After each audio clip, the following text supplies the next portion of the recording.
I woke up really late.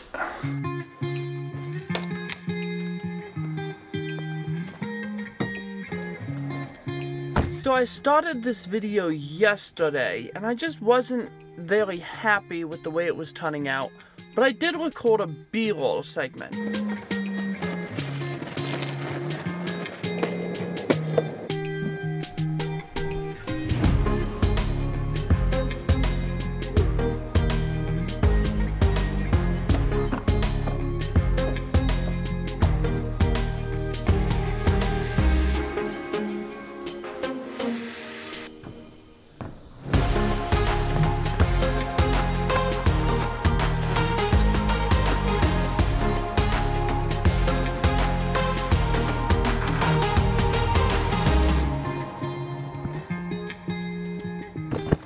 Actually, almost didn't do that one. I got a little nervous, almost just stopped right there at the end. Whew. I need to go home and have supper. Let's pick this up tomorrow.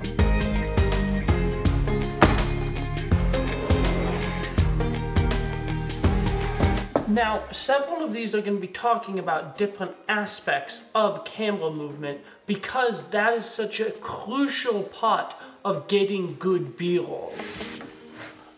For example, one of the things that's very important with B-roll is not having it like go one direction and then switch back to the other one. You want to have continuity of movement. You don't want to have movements and reverse movements because that makes everything just feel totally disconnected. And I know I talk about stuff being disconnected, but when you're telling a story, you need to have stuff not feeling disconnected. So keep that in mind. Keep your movement flowing in the same direction. If you start one shot going forward, don't do the next shot going backwards because it's going to be, because just like in regular movement of people, you cannot just stop and go back. It's not natural for the body to do. When you do turn around in a car, on a bike, on a skateboard, you have to kind of give yourself a buzz. Now we have so many devices now that we can use for getting cinematic camera movement that putting movement into your shots is easier than ever, and it really does help give you a cinematic image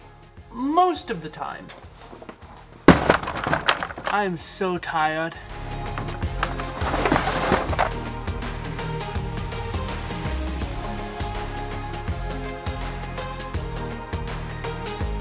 Unfortunately, I'm not done. I have to go put on a couple of pieces of hardware on another job. Well, that was a coincidence. I got home right at the same time Lauren did. So I'm gonna help her get the kids out. And now for some coffee.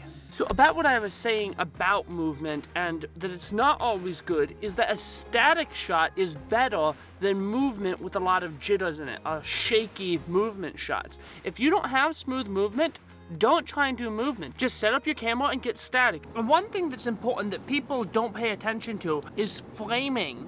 Learn how to frame your shots. When you frame something good in a B-roll segment, it is so noticeable. Just like when you frame something well in a regular talking head segment, when you have good framing and you're not too off center or too high or too low, when you do the same thing in a B-roll segment, that is going to take your B-roll to the next level. So learn framing, where to frame, how to frame. Another thing you want to do is you want to follow a subject.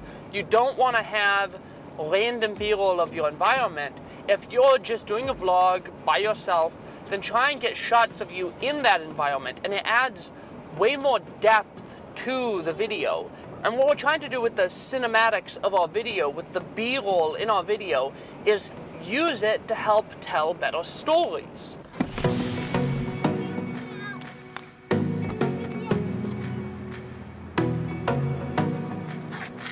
All right now, come on.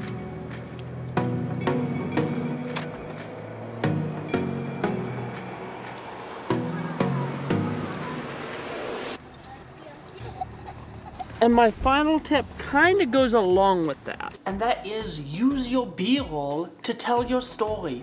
Don't film random B-roll of your environment, the area that you're vlogging in, but use the B-roll in a way that helps move your story forward, makes it more concise, makes it flow better and be more interesting. That's what we use B-roll for. B-roll is B-roll for a reason. And if it's not adding to your video, then that's not what we want to be doing with B-roll. So make sure that your B-roll is just a continuation of the story that you're talking about and doesn't feel disconnected from the rest of your video. If you forget everything else in this video, remember that no matter how good your footage is, if it is disconnected from your story, it is not next level B-roll. I hope you found this video helpful. If you did, please give me a like, subscribe to the channel for more content like this, and I'll see you all in the next video.